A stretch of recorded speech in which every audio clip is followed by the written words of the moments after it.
আসসালামু আলাইকুম। আপনাদের একটা জিনিস দেখাই এখন। দেখুন, আমার বাসার নিচে এখানে একজন ব্যক্তি রয়েছে, এই রিক্সাওয়ালা মামা। ইনি আসলে কত কষ্ট করে, দেখুন এখন যেহেতু বর্ষাকাল, প্রচুর কিন্তু বৃষ্টি হচ্ছে, এই যে দেখতে পাচ্ছেন পানি পড়তেছে।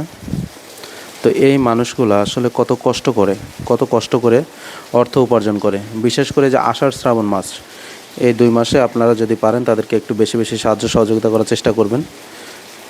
মূল যে ভাড়া তার চেয়ে সবসময় একটু বেশি দেওয়ার চেষ্টা করবেন। দেখুন, উনি কিন্তু পুরা বৃষ্টিতে কিন্তু ভিজে গেছে, এখন ওনারা বেশি ভাড়াও মারতে পারেন না।